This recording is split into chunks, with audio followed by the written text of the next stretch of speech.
শীতকালে সবজির দাম কমে, এটা মাথায় রেখো। গ্রামের নিশ্চয়ই। চাষিদের থেকে সবজি কিনে বাজারে সাপ্লাই করো। সেটা করছি ম্যাম। 85 এখন সেন্টারে চলছে ম্যাম, এই বছর আমরা চালু করলাম।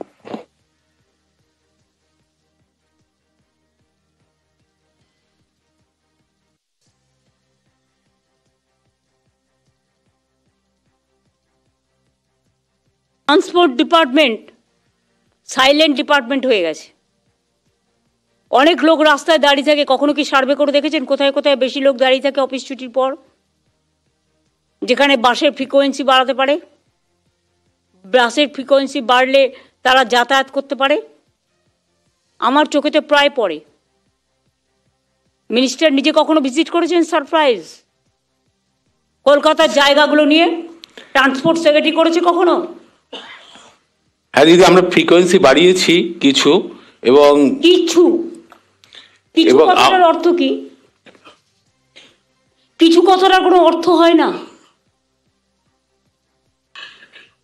তুমি একটা ট্রান্সপোর্ট মিনিস্টার, তোমাকে মাথায় রাখতে হবে কিছু কথার কোনো উত্তর নেই।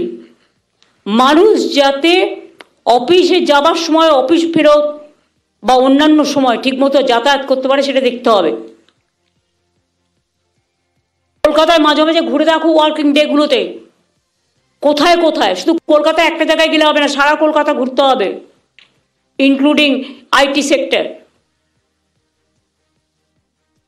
ইনক্লুডিং হসপিটালগুলোর সামনে আফটার ভিজিটিং আওয়ার্স।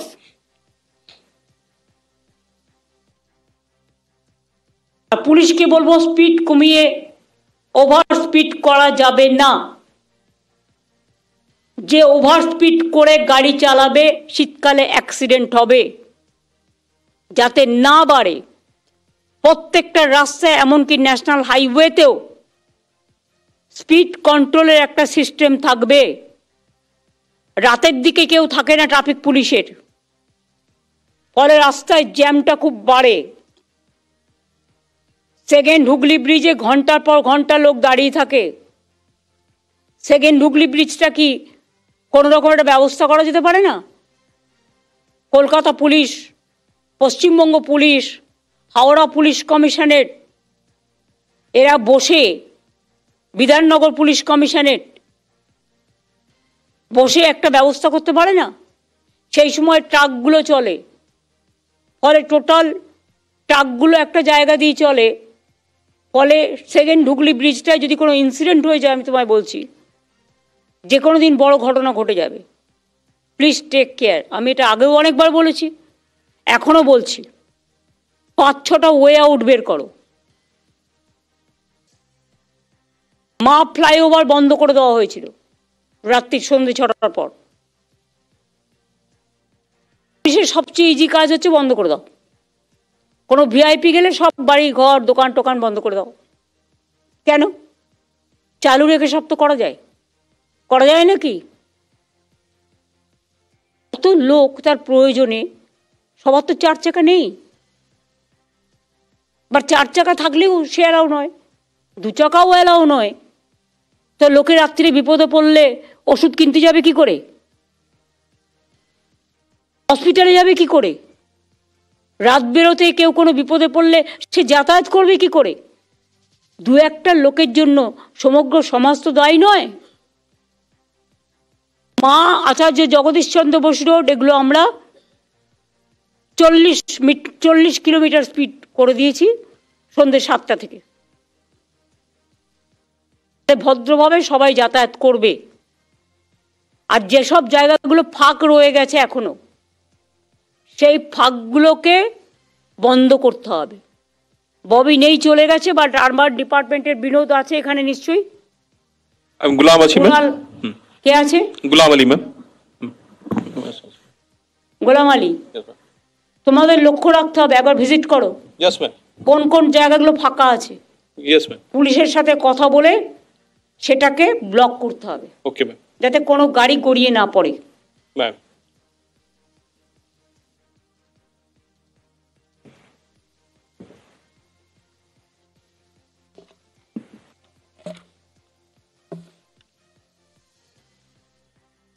আমরা রাজ্যের প্রায় 10,000 স্কুলকে ডিজিটাল এডুকেশন শুরু করবার জন্য কম্পিউটার থেকে শুরু করে যাবতীয় সরঞ্জাম দিয়েছি। সে কাজ কতদূর এগোলো? আমি স্কুল এডুকেশন ডিপার্টমেন্টকে বলবো, যদি কাজ এখনও বাকি থাকে ইমিডিয়েট এটাকে শুরু করা। 2, আমি কাগজে দেখলাম, আমি জানতাম না। আমি চিফ সেক্রেটারিকেও জিজ্ঞেস করলাম, চিফ সেক্রেটারিও জানতো না। প্রাথমিক স্তরের সেমিস্টার, তো পলিসি ডিসিশন এডুকেশনে যখন you are education minister, but please remember, if there is a new policy decision, please consult us. দিদি, আমি ওটা কাগজ আমিও দেখে পরশুদিন সেক্রেটারির সঙ্গে কথা বলে পরশুদিন রাতে চিফ সেক্রেটারির কাছে প্লেস করেছি। আপনি কনসেন্ট দিলে তবে নোটিফিকেশন হবে। কাগজে আগে বেরোলো কি করে? প্রেস কনফারেন্স করে আমি কোনো কথা শুনতে চাই না, পাবলিক তো জেনে গেল আগে। যা মেসেজ যাওয়ার চলে গেছে, ওটা হবে না। ঠিক আছে দিদি। 8জন অ্যাডভাইজার সিদ্ধান্ত নিয়ে বলে দিল, আর হয়ে গেল। বাচ্চাগুলোর আমি চাই ভার কমাতে, কাদের ব্যাগ কমাতে। ওদের যদি আমরা ভার বাড়িয়ে দিই, এমনিতেই পড়াশোনার ভার এখন খুব বেশি, ওইটুকু বাচ্চারা কথা বলতেই পারে না, টুইঙ্কেল টুইঙ্কেল লিটল স্টার বলতে পারে না। তাদের পড়ানো হয়, শেখানো হয়, তো সেমিস্টার বলবে। একটা 1-এর বাচ্চা কি সেমিস্টার দেবে? না 2-এর বাচ্চা কি সেমিস্টার দেবে? কলেজে যেটা চলে স্কুলে সেটা চলে না। না দিদি, আমি বলেছি স্কুলে এগুলো হয় না। স্কুল যা প্রথা চলছে তাই চলবে। কলেজ ইউনিভার্সিটিতে শুরু হয়েছে, তারা অভ্যস্ত হয়ে গেছে, তারা জানে। তারা অনেকটা এখন আজকের যুগে মডার্নাইজ হয়ে গেছে, তারা জানতে পারে ব্যাপারগুলো, এবং এটা অলরেডি চালু হয়ে গেছে। তাই তাদের এটা প্রবলেম থাকে না। কিন্তু প্রবলেম এটা থাকে বাচ্চাদের, অফকোর্স স্কুলের বাচ্চাদের থাকবেই। স্কুলে কোনো সেমিস্টার চলবে না। আর আমি বলবো, এডুকেশনের ব্যাপারে নতুন করে কোনো পলিসি নিলে please let us know first before press. প্রেসে যখন একটা সাবজেক্ট যায়, মানুষ মনে করে এটাই সত্যি, গরুর রচনা করার মতো।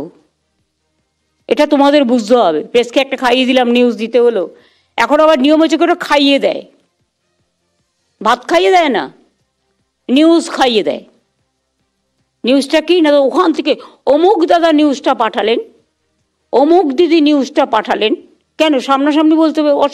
অসুবিধার কি আছে? আর এটা প্রেস মিডিয়াকেও আমি রিকোয়েস্ট করব যে কারো মুখের কথা শুনে সঠিক তথ্য না পেলে, ঘোড়ার মুখের কথা না শুনে আপনারা প্লিজ এইসব ব্যাপারগুলো, কে পাঠালো আর কে পাঠালো না এর মধ্যে নির্ভর করবেন না। গভর্নমেন্ট যখন কোনো নতুন কাজ করে, সেটা গভর্নমেন্ট লেভেলে আলোচনা করে সবাই মিলে সিদ্ধান্ত নিয়ে সেটা পাঠায়। যারা পেছন থেকে পাঠায় তারা ব্যাকডেটেড, তাদের ব্যাকবোনটা একটু দুর্বল। আর যারা সামনে থেকে ফেস করে, তাদের মেরুদণ্ডটা একটু সোজা, এবং সেটা সত্য। এবার আমি আসবো পাট্টা বিতরণে।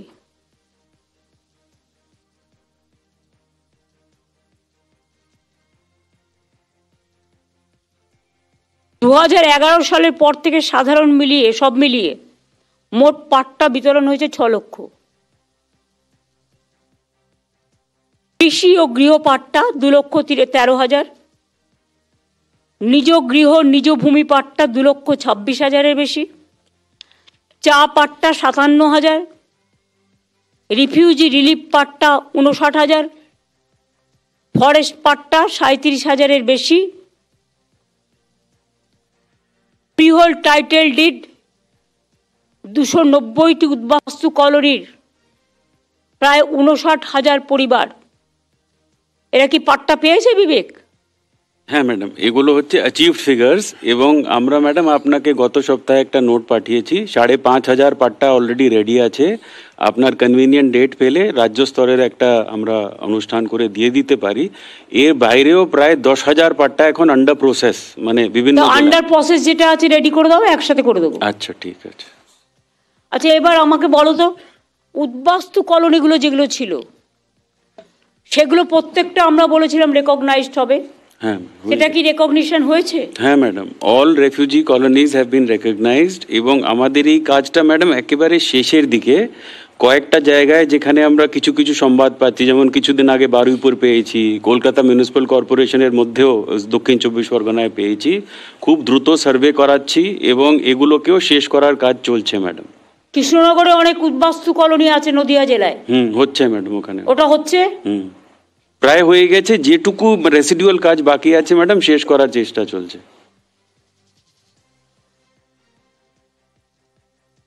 দেখে নাও। আর চা পাট্টা? আচ্ছা, চা পাট্টা ম্যাডাম যেটা বললাম, এই যে 10,000-এর কাজ চলছে ম্যাডাম, এর মধ্যে প্রায় 6,500 হচ্ছে চা পাট্টা। এতে কতগুলো ডিসিশন আছে পলিসি লেভেলে, যেটা আমি আপনার কাছে এসে নিয়ে নিলে ম্যাডাম খুব দ্রুত ওর একটা নিষ্পত্তি হবে। ওই কাজটা ওখানে সার্ভে করে রেডি আছে। আপনি যে সিদ্ধান্ত নেবেন তার ভিত্তিতে ওটাকে আমরা ইমপ্লিমেন্ট করতে পারি। দেখো এগুলো তো 1 সেকেন্ড লাগে কথা বলতে। আমি চলে আসছি ম্যাডাম।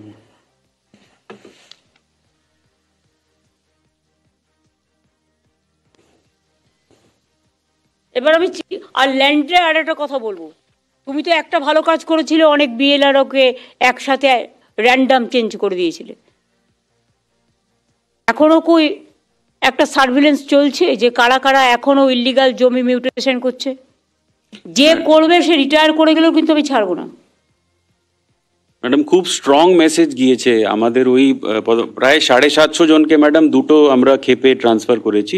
আর ট্রান্সফারের বাদেও একেবারে চিহ্নিত করে কয়েকজনের যেটা বলে মানে এনফোর্সমেন্ট অ্যাকশন আর কি, মানে একজনকে তো কম্পালসারি রিটায়ারমেন্টেরও আপনার অনুমোদনের জন্য আমরা মানে অনুমোদন পেয়ে গেছি। মানে 3 বার ম্যাডাম ওর বিরুদ্ধে ডিপি হয়েছে এবং বারবার করে সে কিন্তু ভুল করেই যাচ্ছে আর কি।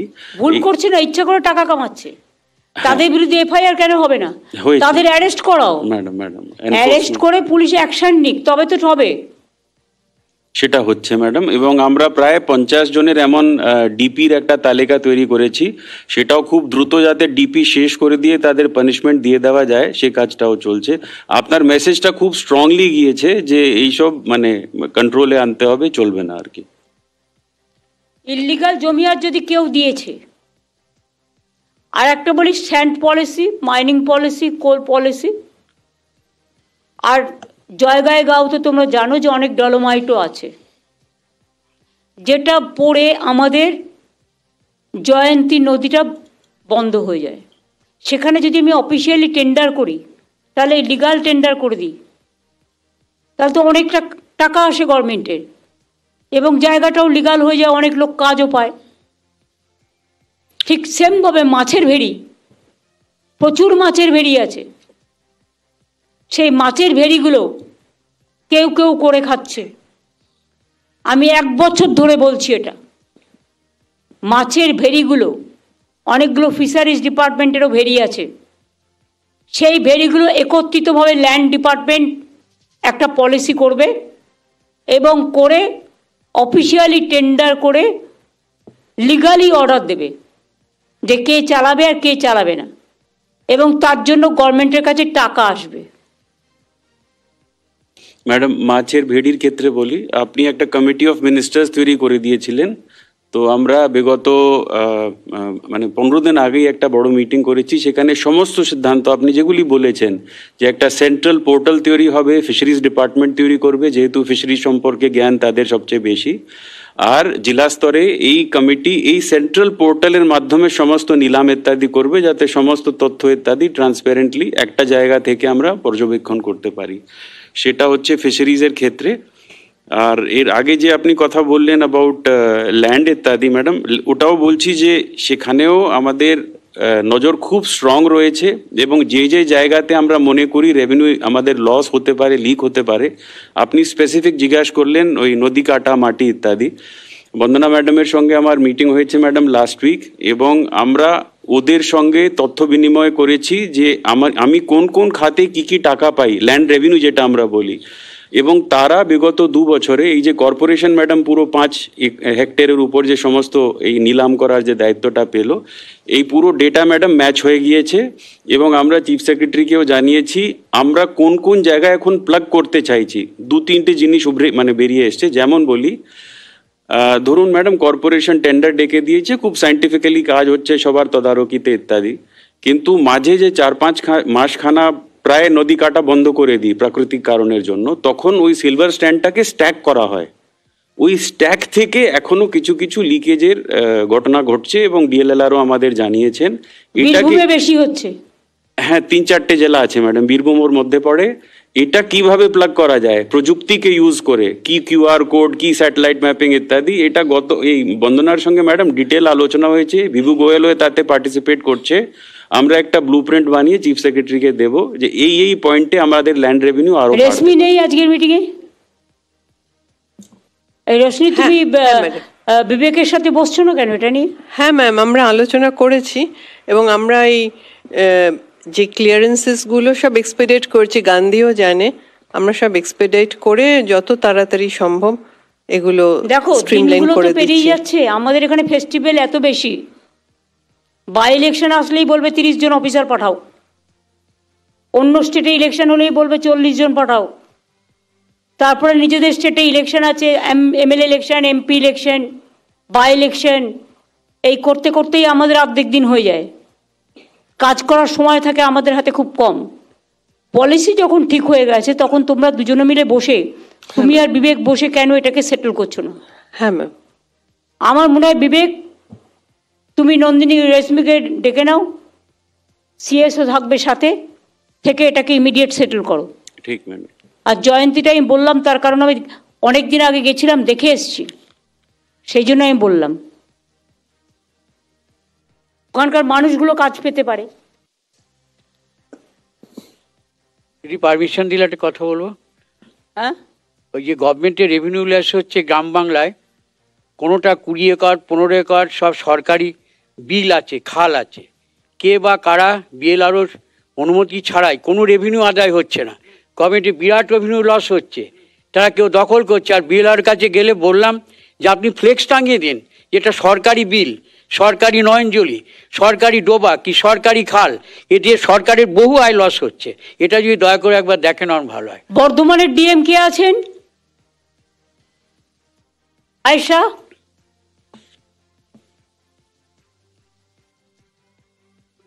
অলরেডি এগুলো সার্ভেতে দিয়েছি ম্যাডাম, আমরা শীঘ্রই সার্ভে করতে টেন্ডারে যাচ্ছি। বিল, পুকুর, বালি, স্যান্ড, মাটি, খাল বিল বোঝো তো? হ্যাঁ ম্যাম, গেছিল। ভালো করে ফিল্ড সার্ভে করে ধরে নাও, এবং গভর্নমেন্টের টাকা গভর্নমেন্ট পাবে। বিএলআরও যদি নেগলিজেন্স করে লিস্ট আমাদের পাঠাবে, আমরা চেঞ্জ করে দেবো। বিএলআরও কাজটা তো বিএলআরওকে করতে হবে। গভর্নমেন্ট রেভিনিউ যাতে লস না হয় সেটা নজর রাখবে। হ্যাঁ ম্যাম। আমি বীরভূমের ডিএম কে ডাকছি, বিধান।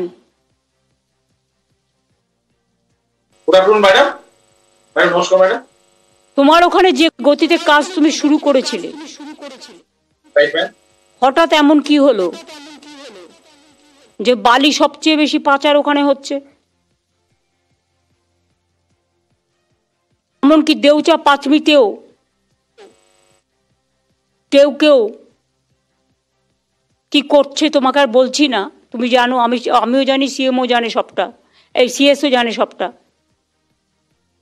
কার ইঙ্গিতে, কার অর্ডারে এসব হচ্ছে? বীরভূম নিয়ে আমরা আগে যতটা খুশি ছিলাম, এখন কিন্তু আমরা ততটা খুশি নই। যেখানে লিকেজ হচ্ছে, আমি তোমার সময় দিচ্ছি, 7 দিনের মধ্যে এগুলোকে রিকভারি করো। যখন তোমরা 5 মিনিট 5 মিনিট জমি নিলে, খাপছাড়া কেন নিয়েছো? কেন কন্টিগুইটিটা দেখে নাওনি? উৎপাদনের আগে মনে রাখতে হবে contiguity is a main factor. আর ওখানে যেন যারা বঞ্চিত হয়েছে বিকজ একটা গ্রাম থেকে নিয়েছো, একটা গ্রাম থেকে নাওনি, বাদ পড়েছে, তারা ভাবছে তাহলে আমরা পাবো না। কন্টিগুইটি মেনটেন করো, এবং যে কমিটি তোমাদের প্রথম থেকে হেল্প করতো তাদের নিয়ে সিএস যে ভাবে বলবে সেইভাবে কাজটা করো। এটা কোনো নেতার কথায় কাজ হবে না, আমার কথাতেও হবে না। গভর্নমেন্ট রেভিনিউ কেউ নিয়ে চলে যাবে আর তোমরা আঙুল গুটিয়ে বসে থাকবে, এটা আমি কিন্তু টলারেট করব না। বীরভূমে কিন্তু আমাদের নেতাদের কথা এটা হচ্ছে না, আমি বলতে বাধ্য হচ্ছি। ওখান থেকে সমস্ত বিজেপি ফান্ডে টাকা যাচ্ছে। আমি চাই না কোনো পলিটিক্যাল ফান্ডে যাক, তৃণমূলেরও যাওয়ার দরকার নেই, বিজেপিরও যাওয়ার দরকার নেই, সিপিএমেরও যাওয়ার দরকার নেই। মানুষের কাজ মানুষ পাবে। তুমি সেখানে তোমার দায়িত্ব অস্বীকার করতে পারো না। You are the district magistrate of the district and your SP. কিছু আইসিও যা ইচ্ছে তাই করে বেড়াচ্ছে। কি করছে দুবরাজপুরের আইসি, সিউড়ির আইসি, মোহাম্মদ বাজারের আইসি? তোমরা কি ভাবো যে আমার নলেজে কিছু নেই? আমি এখান থেকে বসে সব খবর রাখি। কাজে আমার হাত থেকে মানুষের জন্য কাজ না করলে আমি কিন্তু তাকে রেয়াত করি না। ভালো করে দেখে নাও, আমি তোমার 7 দিন টাইম দিলাম। কালকে মনোজ সিএসকে পাঠাচ্ছি আমি। এবার আমি হেলথ ডিপার্টমেন্টকে ডাকবো। Madam, yes madam. চন্দ্রিমা, বলো তো হেলথের ব্যাপারে তোমার কি অভিমত? দিদি, এমনি তো হেলথ ডিপার্টমেন্টে আপনার যা যা আপনি নির্দেশ দেন সেগুলো ইনফ্রাস্ট্রাকচার লেভেলে সেগুলো খুব ভালোই সেটাকে ইমপ্লিমেন্ট করতে করে, কিন্তু ইন্টারনালি যেখানে সব বসে আছে যারা তারা সব সময় যে সব কাজ সঠিকভাবে করে, তারা মানে নিচের স্তর থেকে নিয়ে বলছি আমি, সেটাকে আরো একটু কন্ট্রোলের মধ্যে রাখা। আর মেডিকেল সার্ভিস কর্পোরেশন, সেখানেও কিন্তু আরো তারাই তো বেশিরভাগ এইগুলো করে, মানে যেগুলো আপনি ইনফ্রাস্ট্রাকচারাল যেগুলো করে সেটাকেও আরো স্ট্রং করা। আমি তাতে আমি আছি। তুমি তোমার পছন্দের মতো লোক নাও যারা তোমায় হেল্প করবে, এটা অফিসার নাও। আপনি নির্দেশ দিলে সেটাই করবো না, তুমি রিসাপেল করো। ঠিক আছে। মেডিকেলের রেফারেল এখনো কেন হচ্ছে? ম্যাডাম, মেডিকেলে আগে 7% মতো রেফারেল ছিল, এখন অনেক কমে 3%-এর কাছে। 3% কেন হবে ম্যাডাম? আমরা 3% যারা করছে তাদের বলো বাড়িতে ঘুমোতে। Yes madam. বলো কাজ করতে হবে না, ঘুমোন আপনি। Yes madam. পারফরমেন্স রিভিউ করো। Yes madam. সেন্ট্রাল গভর্নমেন্ট 47 জনকে তাড়িয়ে দিয়েছে, দেখেছো তো? আমরা কাউকে তাড়াই না বলে এটা নয় যে আমরা নজর রাখছি না। ম্যাডাম, আপনি ডিটেল আমরা কিন্তু ভুয়ো চিকিৎসা করেছে যারা, ইয়েস ম্যাডাম, স্বাস্থ্য সাথীতে, ইয়েস ম্যাডাম। কি অ্যাকশন নিয়েছো? ম্যাডাম অলরেডি একজন তো আমি শুনেছি একটা অপারেশন 3 জনের 3টে হসপিটাল দেখিয়েছে। ইয়েস ম্যাডাম, আমরা অলরেডি শোকজ করে ডিসিপ্লিনারি প্রসিডিংস গুলো করা হচ্ছে কয়েকটা লোকের, কিন্তু নামগুলো তো আমাদের জানাবে, let the people should know. Yes madam. 3টে কেস দেখিয়েছে, একটা অ্যাপেন্ডিক্স অপারেশন করেছে 3 জায়গায়, একই সময়ে, একই নামে, একই দিনে।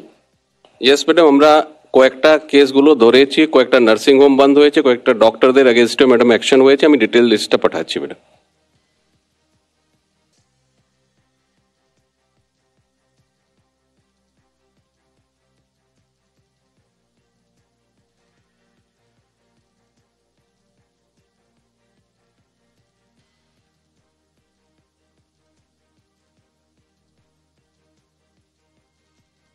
আমাদের যে প্রাইমারি হেলথ সেন্টারগুলো আছে, ইয়েস ম্যাডাম, মেডিকেল কলেজগুলো আছে, সুপার স্পেশালিটি আছে, ইয়েস ম্যাডাম, সুস্বাস্থ্য কেন্দ্রগুলো আছে, মনিটরিং এর কি স্বাস্থ্য ভবন থেকে কোনো ব্যাপার আছে? না, স্বাস্থ্য ভবনে বসে শুধু গল্প হচ্ছে, গল্প গুঞ্জন, ডাক্তাররা একদিকে, আইএএস অফিসাররা আরেকদিকে। না ম্যাডাম, আমরা পুরো স্বাস্থ্য ভবন থেকে সিনিয়র অফিসার্স আর অল ডিপ্লয়েড ইনক্লুডিং মি, আমরা কিন্তু ম্যাডাম যাই, ফিল্ডে যাই, সুস্বাস্থ্য কেন্দ্র থেকে নিয়ে মেডিকেল কলেজ অবধি প্রত্যেকটি কাজের কিন্তু মনিটর করা হয়। আমাদের খুব সুন্দর একটা কম্পিউটারাইজ সিস্টেম দিও, কোন ডক্টর কত অপারেশন করলো, কত ছানি। আমি ওটা বলছি না, আমি primary level, primary health centre, yes madam, সেখানে কিন্তু ম্যাডাম স্বাস্থ্য কেন্দ্র, এগুলো কি মনিটরিং করা হয়? ইয়েস ম্যাডাম, ওগুলো সব করা হয় আরো জোরদার করতে হবে, কিন্তু ম্যাডাম করা হয়। আমরা প্রত্যেকটি সুস্বাস্থ্য কেন্দ্র অবধি কিন্তু আমাদের কি সিস্টেমে করো একটু জানিয়ে তো, চন্দ্রিমা তুমি দেখে নিয়ে আমায় বলো তো। ইয়েস ম্যাডাম, আমাদের কিন্তু প্রত্যেকটি সুস্বাস্থ্য কেন্দ্রে কোন দিনে কত ফুটফল হলো, কোন কোন রোগী দাওয়া নিল, পুরো তথ্য কিন্তু থাকে, সেটাকে আমরা মনিটর করি। ফিল্ডে গিয়ে মানুষের সাথেও কথা হয়। প্রায় ম্যাডাম সুস্বাস্থ্য কেন্দ্রগুলোতে, প্রত্যেক সুস্বাস্থ্য কেন্দ্র মোটামুটি আমি একটা তথ্য দিতে পারি, অন অ্যান অ্যাভারেজ সুস্বাস্থ্য কেন্দ্র যেটা আমাদের প্রায় 13,000-এর বেশি আছে, সেখানে আমাদের অ্যাভারেজ মান্থলি ওপিডি ফুটফল, মতলব ওই সব থেকে ছোট জায়গাতেও কিন্তু 881 জন অন অ্যান অ্যাভারেজ এখন যায়। ও তার মধ্যে 750-এর কাছাকাছি পেশেন্ট কিন্তু ডায়াবেটিস, হাইপারটেনশন, ফিভার এই দাওয়াগুলো পায়। কেন? ওখানে স্বাস্থ্য ইঙ্গিত, যেটা ম্যাডাম আপনি টেলিমেডিসিন সার্ভিস চালু করেছেন, সেটাও থাকে। ডেইলি প্রায় ম্যাডাম 85,000-এর কাছাকাছি মানুষ শুধু টেলিমেডিসিন থেকে পরিষেবা এখন পাচ্ছে। এটা ভারতবর্ষে। সন্দেশখালীতে যেটা বলে এসছি সেটা প্রসেস করছো তো ম্যাডাম? সন্দেশখালীতে যেটা বলে এসছি, ইয়েস ম্যাডাম, ওটা 30 বেড থেকে 60 বেড করা অলরেডি আমরা প্রসেস গুলো আরম্ভ হয়েছে। ওখানে একটা 60 bedded hospital along with the caesarean section করে হসপিটাল যে করাবে সেটা করা হচ্ছে ম্যাডাম। অপারেশন থিয়েটার সহ? অপারেশন থিয়েটার সাথে ওখানে আমাদের সিজারিয়ান সেকশন, মানে এই যেটা কমপ্লিকেটেড ডেলিভারি, যেহেতু দ্বীপ এলাকা, অনেক দূর আসতে, বসিরহাটে আসতে হয়, সেটা প্রবলেম হয়, সেজন্য ওখানেই করা হবে ম্যাডাম। কয়েকটা দ্বীপ এলাকার ওটার খুব উপকৃত। বসিরহাট সাব ডিভিশন আছে না? বসিরহাটে সাব ডিভিশন যেটা আমি তোমায় বলি, নর্থ 24 পরগনা, সাউথ 24 পরগনা জেলাটা খুব বড়। সাউথ 24 পরগনা যদিও তোমায় বলতে পারি জলের দিকে আছে পাথর প্রতিমা, তোমার নাম বকখালি ওদিকটার নামখানা কিছুটা, কিন্তু উত্তর 24 পরগনার সন্দেশখালী, হিঙ্গলগঞ্জ এগুলো টোটালটাই জল পেরিয়ে আসতে হয়, মানে জিওগ্রাফিক্যালি। বসিরহাটের একটা সাব ডিভিশন যদি সন্দেশখালী, হিঙ্গলগঞ্জের মাঝখানে করে দেওয়া যায় একটা ভালো জায়গা দেখে, কথা বলো, ডিএম এবং 2জন এমএলএ আছে, লেট দেম টক, কথা বলে সিদ্ধান্ত নিয়ে যদি একটা সাব ডিভিশন করে দিতে পারো। সাব ডিভিশনের মানে যেহেতু সাব ডিভিশন আছে, বসিরহাট সাব ডিভিশন আছে, কিন্তু ওটা আর একটা ও সাব ডিভিশন টাইপের করে দিতে পারো, তাহলে ওদের কিন্তু বসিরহাটে আসতে অনেক খরচা হয়, অনেক কষ্টও হয়, এটা ওদের পক্ষে অনেক সুবিধে হতে পারে। তাতে ওরা ওদের যে পরিচয়পত্র থেকে শুরু করে, ওদের যে ইনস্টিটিউশন ডেলিভারি থেকে শুরু করে, ওদের যে ডক্টর ফেসিলিটিস থেকে শুরু করে, অ্যাডমিনিস্ট্রেটিভ ফেসিলিটিস থেকে শুরু করে, পড়াশোনার ফেসিলিটিস থেকে শুরু করে, এগুলো সব কিন্তু ওরা পেতে পারে। আরেকটা তুমি দেখে নাও পাঠানখালীর ওদিকটা, যেটা হচ্ছে তোমার পাথর প্রতিমা আর এর মাঝখানে পড়বে, পাথর প্রতিমা গোসাবা, এই দুটোকে কেন্দ্র করে same method should be applied to their also, কারণ ওদেরও জল পেরিয়ে আসছে অনেক দূরে দূরে জায়গা।